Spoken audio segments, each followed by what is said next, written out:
Bonjour à tous, très heureuse de vous retrouver pour ce nouveau numéro de Curieux de Nature. En hiver, la nature est au ralenti, mais s'il y a bien une espèce qui continue de nous offrir un joli spectacle, ce sont les oiseaux. Et on va voir qu'on peut leur donner quelques coups de pouce pour les aider à passer les hivers rudes. Vous êtes curieux de découvrir ça avec nous? On y va.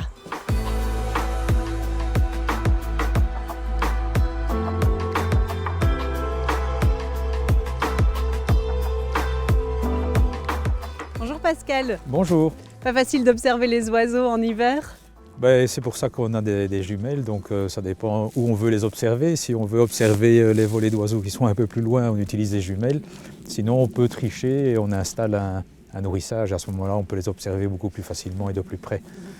Quels sont les oiseaux qu'on peut observer justement en hiver? Alors, il y a des oiseaux migrateurs qui descendent essentiellement du nord ou qui viennent de l'est et nord-est. Pourquoi? Parce que là-bas, ils ont vraiment des conditions météo qui sont très difficiles pour eux. Les journées sont très courtes et donc manque de nourriture. Et donc ces oiseaux viennent passer l'hiver sous nos latitudes.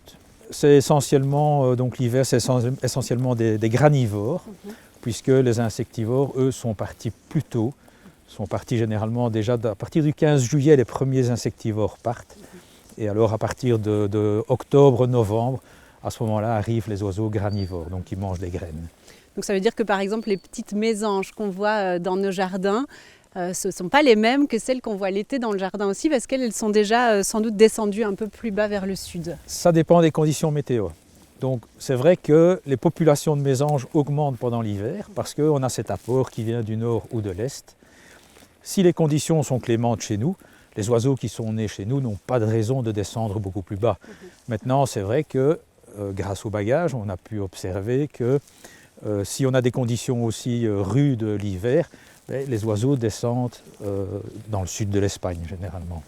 Comment elles se portent les populations d'oiseaux chez nous? C'est fort variable en fonction des espèces.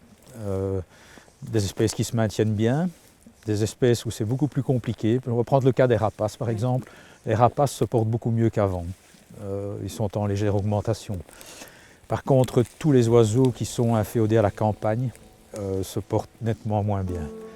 La raison, c'est essentiellement la destruction de leur habitat, les endroits de nidification et la nourriture. Donc voilà, c'est vraiment en fonction des espèces. Mais globalement, on peut dire que ça ne va pas très bien. Pour objectiver ces informations, les oiseaux d'eau sont comptés chaque année dans ce que l'on appelle des dortoirs nocturnes. Si certains oiseaux désertent de plus en plus nos régions, en hiver, le grand cormoran, Louis, s'installe allègrement chez nous depuis les années 90.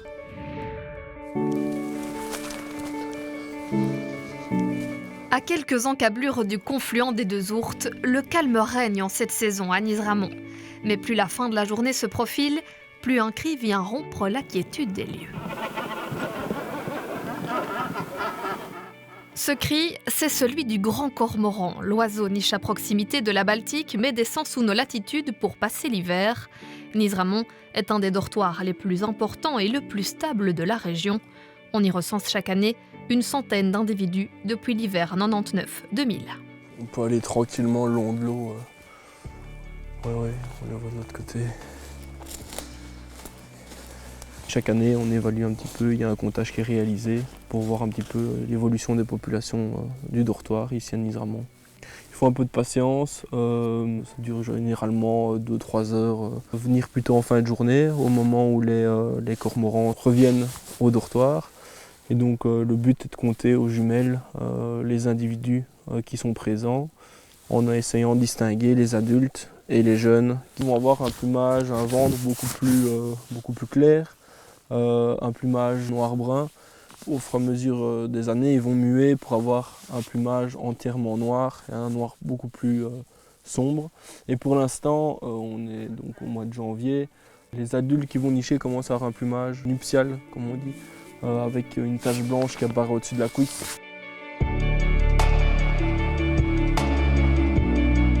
Ces cormorans continentaux n'ont pas toujours été à Nizramont, mais s'ils s'y installent chaque hiver, ce n'est pas un hasard.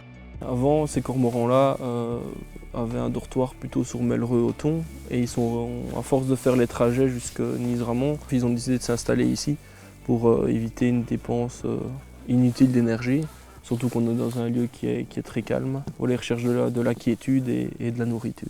Ils vont principalement se nourrir de gardons, c'est leur nourriture principale. Ils peuvent consommer jusqu'à 300-400 grammes par jour par individu. Oiseau piscivore par excellence, le cormoran est protégé en Wallonie. C'est une espèce qui est indigène, qui est au sommet d'une chaîne alimentaire et qui est également un excellent indicateur de bonne santé des rivières. Donc le cormoran peut nous apprendre beaucoup de choses.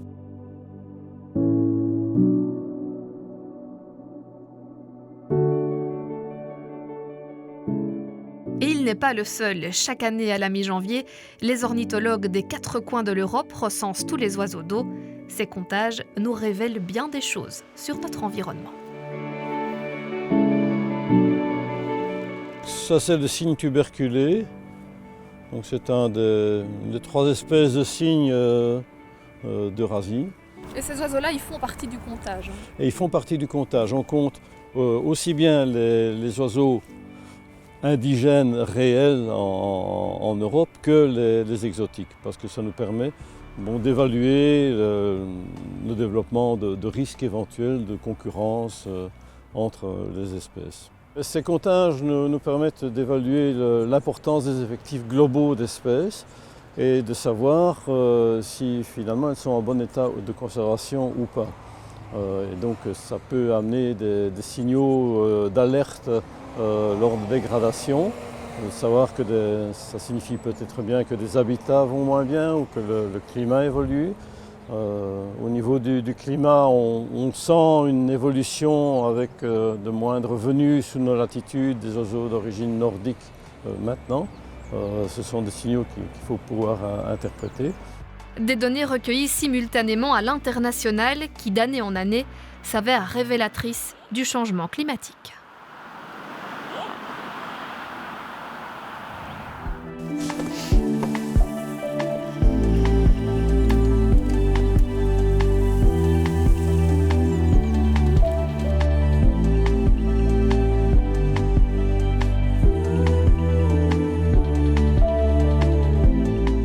Comment les oiseaux font-ils pour se nourrir quand la météo est comme aujourd'hui, par exemple, où la neige recouvre le sol? C'est pas facile pour eux, c'est extrêmement difficile. D'où l'intérêt, si on a la possibilité, de faire un nourrissage, donc comme ici. Parce que l'oiseau, je vais dire, a très peu de temps pour se nourrir et refaire des réserves. Parce que les journées sont courtes. Les journées sont très courtes. L'oiseau a une température corporelle assez élevée. Donc il 40 dépense, degrés, c'est ça? C'est bien Ouais. ça. Et donc il dépense énormément d'énergie. Et l'hiver, l'essentiel de sa journée est consacré à la recherche de nourriture pour justement se faire des réserves énergétiques. Donc des mangeoires comme celle-ci, ça leur donne un sacré coup de pouce alors dans cette recherche de nourriture. Évidemment, parce qu'ils ne doivent pas passer du temps à la chercher, ils savent où la nourriture se trouve, ils peuvent s'alimenter correctement, mais il est très important de nourrir correctement avec des graines de qualité, des graines grasses, des arachides, du tournesol. C'est ce que vous avez placé ici? Voilà, c'est ce que j'ai placé ici. Deuxième chose qui est importante aussi, c'est de mettre la nourriture à l'abri de l'intempérie. Donc il faut éviter que la nourriture, surtout les graines comme le tournesol, ne soit humide. Ça peut apporter des maladies, des bactéries, des microbes. Oui. Les arachides sont dans un autre type de mangeoire, c'est fait exprès? Oui, tout à fait. Les arachides sont mises dans un autre type de mangeoire. Vous voyez ici, donc, elles sont coincées derrière un grillage, parce que comme ça, elles s'accrochent au grillage, essentiellement les mésanges, et elles prélèvent des petits morceaux. Sinon, si on met des arachides dans le même type de mangeoire que le tournesol, ils vont prendre l'arachide, ils vont partir avec, mais ils vont en gaspiller les 3/4. Donc le but, c'est évidemment qu'il n'y ait pas de gaspillage. Et donc de cette façon-là, elles prennent des petits morceaux au travers du grillage. L'hiver, c'est important aussi de leur donner de l'eau. Alors bien sûr, quand il fait froid, qu'il gèle, tout comme l'été, c'est pareil, il n'y a pas que l'hiver, les étés caniculaires qu'on a connus, c'est important dans les jardins de leur fournir de l'eau aussi, sinon pas de l'eau à proximité. L'hiver également, on leur fournit de l'eau quand il gèle, très important de ne rien y ajouter. Il ne faut pas y ajouter du sel, il ne faut pas y ajouter de l'alcool, du sucre. Non, régulièrement, passer avec de l'eau tiède, dégeler et remettre un peu d'eau tiède. Dans un récipient assez bas pour éviter qu'il ne se mouille baigne. trop. Tout à fait. Oui. Donc l'oiseau, il aime bien être propre et donc il a toujours cet instinct de se baigner. Donc il faut éviter l'hiver qu'il se baigne évidemment parce que quand il gèle, on peut très bien imaginer ce que ça donne. Oui, on peut comprendre que par ces températures, il risque de geler alors. Tout à fait, tout à fait. Et donc on y met un grillage, donc une soucoupe peu profonde. On met un grillage au-dessus, une pierre au milieu, et l'oiseau peut venir boire au travers du grillage et ça évite qu'il n'aille se baigner. La plupart des ornithologues reconnaissent les oiseaux à leur chant. Les grands corbeaux sont à ce niveau des oiseaux fascinants. Très intelligents et très farouches, le plus grand des corvidés dispose d'une panoplie de vocalises qui varierait même selon la région.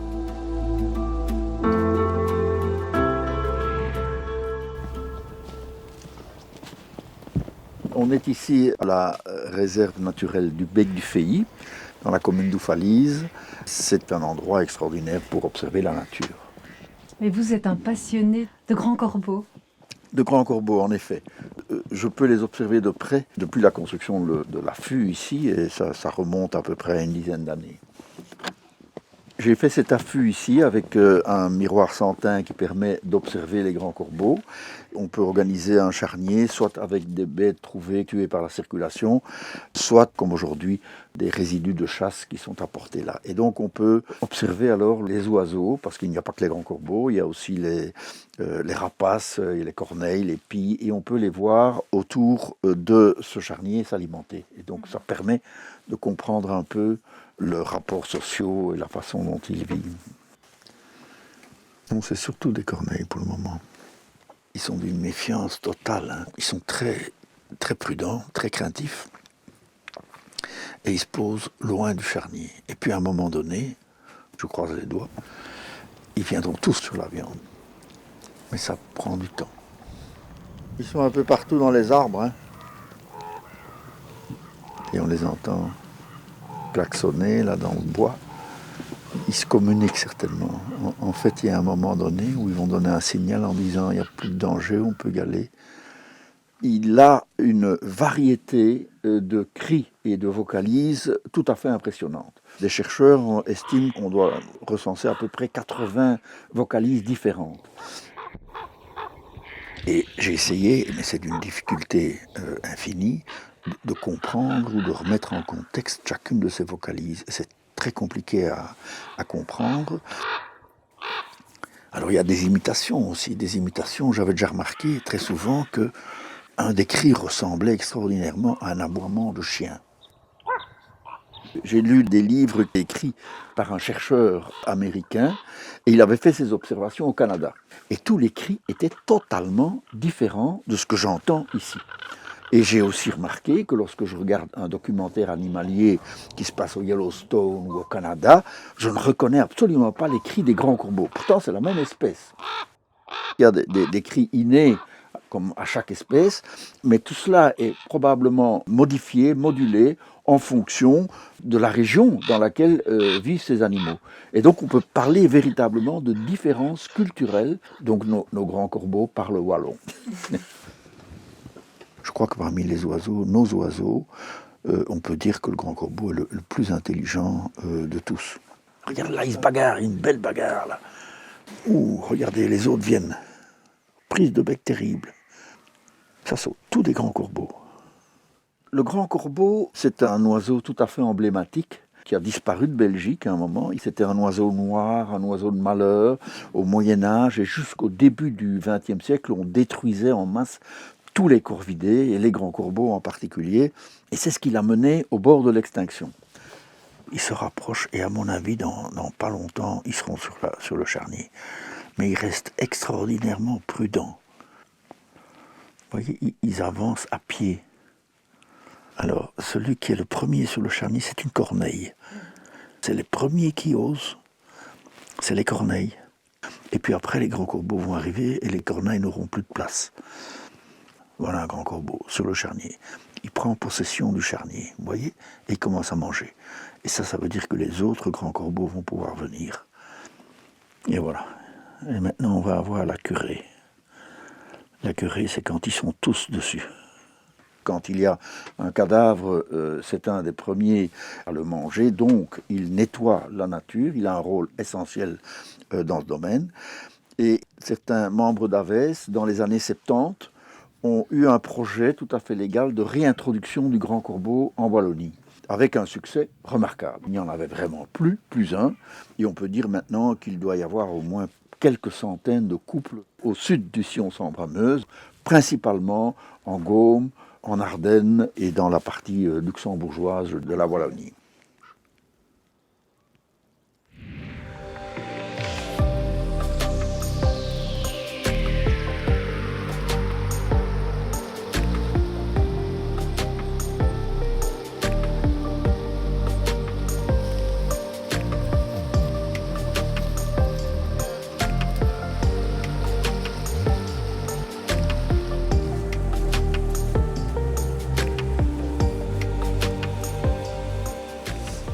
Pascal, je vous ai vu tendre des filets et puis assez rapidement les oiseaux ont été capturés. Ici vous avez une petite mésange que vous essayez de délivrer. Tout à fait. Donc le filet est installé ici devant donc, un nourrissage. Et en effet, avec les conditions météo, donc les oiseaux ont perdu pas mal d'énergie et de poids durant la nuit, donc ils doivent s'alimenter. Et c'est comme ça que assez rapidement les oiseaux se font prendre. Bon, là aujourd'hui avec la météo, voilà, on a retiré les oiseaux qui sont dans le filet. On ne peut pas se permettre de capturer quand on a des conditions neigeuses ou pluvieuses. Donc on va refermer le filet et on ira baguer les oiseaux. Est-ce que ça leur fait du mal d'être accrochés dans ces filets? Non, pas du tout. Donc il y a une formation qui est de minimum 4 ans pour pouvoir effectuer le travail correctement. Généralement, l'oiseau ne reste pas dans le filet plus d'une dizaine de minutes, ce qui permet aussi que l'oiseau ne soit pas trop emmêlé et qu'on puisse le ressortir facilement. Effectivement, on a vu qu'entre le moment où vous avez étendu le filet et puis le moment où vous l'avez libéré, il y a juste quelques secondes, quelques minutes qui sont passées et on ne va pas le laisser trop longtemps dans votre main. On va aller voir l'étape suivante. Le mettre dans un petit sac et on va passer à l'étape suivante. Je vous suis? Tout à fait.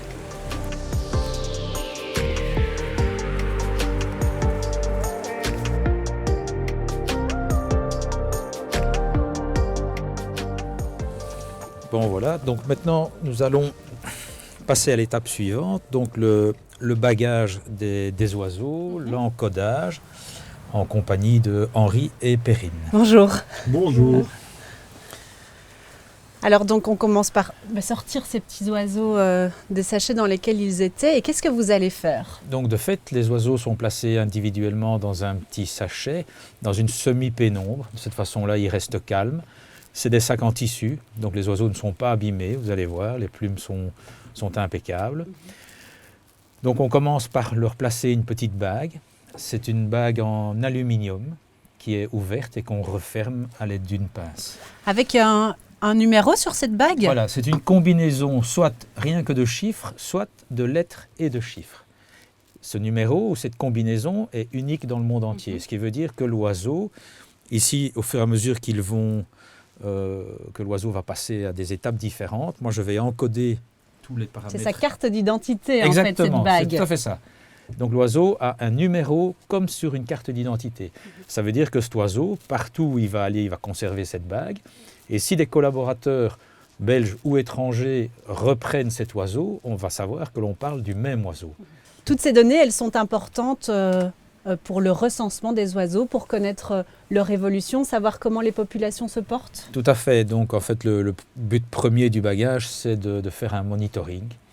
Et puis alors, par rapport à ça, bien sûr, on va étudier les trajets migratoires des oiseaux, on va étudier l'évolution des populations, on va étudier les sex ratios, on va étudier également, quand on fait du bagage au nid, le pourcentage de la taille des pontes, le taux d'éclosion, la taille le pourcentage de survie aussi des jeunes oisillons au nid.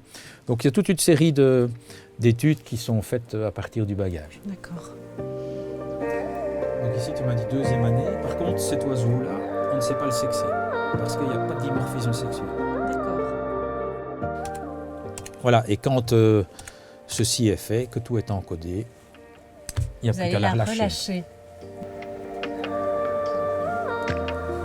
Je vais vous laisser parce que vous avez encore un petit peu de travail, hein, je crois. Tout à fait, on Oui, il y a a encore encore tous quelques ces oiseaux oiseaux à à baguer. baguer. Mais j'ai vu Oui. que vous avez fait ça avec beaucoup de douceur en tout cas. Je vous laisse continuer. Merci. Merci, bonne journée. 63V, 49, 49, 5. C'est ça. Pascal? Oui, oui, c'est ça. Maison charbonnière mâle, Oui, Parus major. c'est le gros bec casse-noyau. Donc son nom l'indique quoi c'est. C'est le seul oiseau qui est capable d'ouvrir le noyau d'une cerise. Et donc lui, plus que jamais, le tenir correctement pour qu'il ne sache pas nous attraper, c'est essentiel, parce qu'il a une force dans le bec Plus grand que incroyable. le 2. Ah oui, Le boutelet, vous voyez, la forme que ça, c'est vraiment spécifique du gros bec casse-noyau. on appelle ça l'enclume. Fâché, hein? Et d'autres bénévoles se mobilisent en faveur de la nature. C'est le cas par exemple du centre Créavès à Othon qui recueille et soigne les animaux. C'est là-bas qu'on retrouve Stéphane Delogne.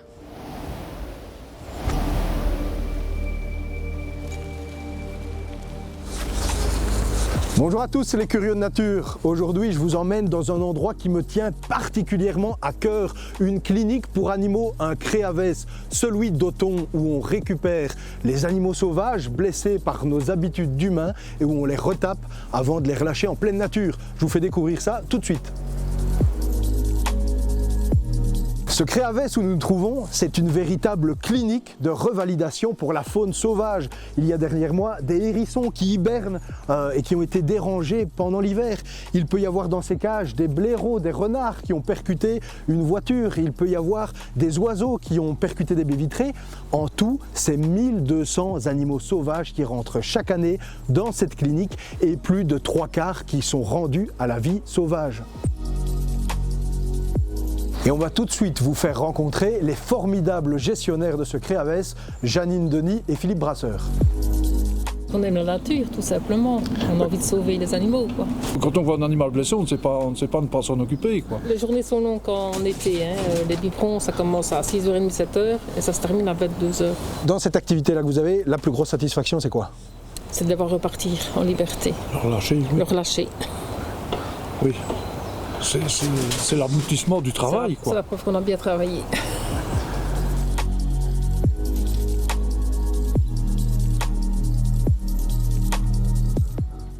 Regardez, on trouve ici tout ce qu'il faut pour pouvoir intervenir urgemment sur un animal blessé.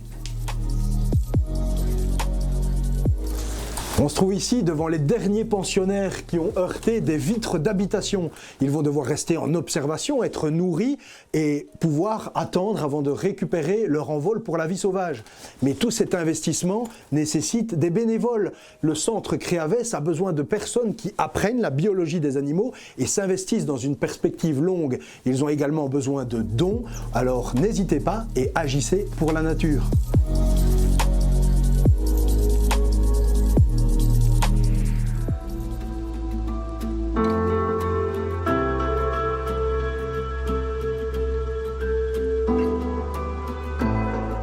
Placer des nichoirs dans son jardin, par exemple, est-ce que c'est aussi une bonne idée pour aider les oiseaux? C'est une excellente idée pour 2 raisons. La première, ça leur permet de nicher. Les oiseaux cavernicoles, donc manque de cavité. Maintenant, les maisons sont isolées, donc il n'y a plus de possibilité pour les oiseaux, comme dans le temps, de trouver une cavité dans un mur ou en sous-toiture pour pouvoir aller nicher. Et donc, en installant des nichoirs comme ceci, ça les aide. De plus, l'hiver, on pense que les nichoirs ne sont pas occupés. Alors de fait, la journée, les nichoirs ne sont pas occupés, mais la nuit, les oiseaux se retrouvent parfois à plusieurs dans le nichoir pour y passer la nuit. Et se tenir chaud alors? Se tenir chaud, ils sont protégés des intempéries, et donc ça les arrange bien à double titre. Mais une fois que la nidification va commencer, là, ils vont plus supporter d'être plusieurs dans ce nichoir. Non, ils sont extrêmement territoriaux, et donc là, fréquemment, on pourrait assister à des bagarres. Mais je vais dire, les oiseaux vont rechercher le meilleur nichoir au meilleur endroit avec un certain potentiel de nourriture. Et donc à ce moment-là, vous allez avoir un couple et rien d'autre. Ce nichoir ici, il n'a pas été placé n'importe comment. Alors ici, on a le nichoir typique pour mésange, qui peut être également occupé par une sitelle. Le trou d'envol est suffisamment gros. Pour le positionner de façon idéale, orienter le trou d'envol vers l'est, ça c'est vraiment optimum. Maintenant, nord-est est bon aussi, nord c'est bon aussi, mais il faut éviter à tout prix toutes les expositions vent dominant et pluie battante, c'est-à-dire toutes les expositions ouest. Au niveau de la hauteur, il faut les placer à l'abri des prédateurs. Maintenant, évidemment, un chat, que vous placiez le nichoir à 1 mètre, à 2 mètres, à 3 mètres ou à 4 mètres, le chat va quand même pouvoir monter à l'arbre. Donc installer un petit dispositif pour que les prédateurs ne puissent pas y accéder, c'est bien. Maintenant, si vous voulez installer un nichoir pour faucon cresserelle par exemple, là il faut adapter la hauteur. 5-6 mètres, c'est bien aussi. Pour un rapace nocturne comme la chouette hulotte, pareil. 5-6 mètres, c'est bien aussi. Donc ici, on a plutôt un nichoir qui est destiné aux mésanges. Qu'est-ce qui existe d'autre comme sorte de nichoir? Il y a d'autres nichoirs qui ont la même forme, mais le trou d'envol est différent. Le trou d'envol peut être ovale, et donc à ce moment-là, c'est plus destiné au rouge-queue à front blanc qui a niché ici, ou le gobe-mouche noir. On peut avoir la sitelle aussi, qui a aussi niché ici, mais alors elle va avoir la particularité de reboucher, c'est la sitelle torche-peau, donc ça dit bien ce que ça veut dire, elle va avoir la particularité de reboucher le trou d'envol s'il est trop grand avec de la boue, et ne laisser que juste le passage pour elle pouvoir rentrer et sortir. Autre type de nichoir, c'est le nichoir semi-ouvert ou semi-fermé, qui lui convient bien au rouge-queue noir, au troglodyte, et éventuellement un rouge-gorge, voire même peut-être un turdidé comme un merle qui pourrait s'y installer aussi, mais ça c'est beaucoup moins fréquent. Je vous propose à présent de prendre la direction de Louvetémont pour découvrir notre prochain portrait d'arbre, un chêne avec, vous allez le voir, 3 cépées assez extraordinaires.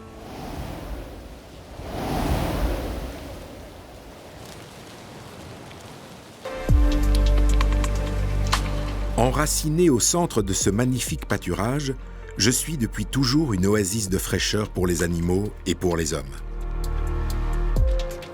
Chaque été, depuis des décennies, pendant que les paysans actionnaient leurs faux ou rassemblaient le foin avec leurs fourches, mes branches les plus basses accueillaient les jeunes enfants. C'était pour eux l'endroit le plus sûr, le plus confortable et le plus frais. Oh, avec tout ça, j'ai oublié de me présenter. Je suis le chêne à 3 troncs de Louvetémont. 3 troncs, mais je n'ai rien d'un monstre. Je suis ce que l'on appelle une cépée. On a dû me couper il y a très très longtemps. Mais je ne suis pas mort. 3 nouvelles pousses bien vivantes sont sorties de ma souche. Elles ont grandi ensemble et ont formé 3 troncs. 3 troncs, mais je suis bel et bien un seul arbre, dont le tour de taille fait plus de 6,50 mètres. Impressionnant, non? Et savez-vous ce que signifie le chiffre 3? Sagesse, force et beauté. C'est tout à fait moi, non? Le chiffre 3, c'est aussi l'équilibre. L'équilibre de mes 3 troncs qui forment un triangle renversé. Mais je pense qu'avec mes 3 troncs, je suis surtout l'incarnation du passé, du présent et de l'avenir.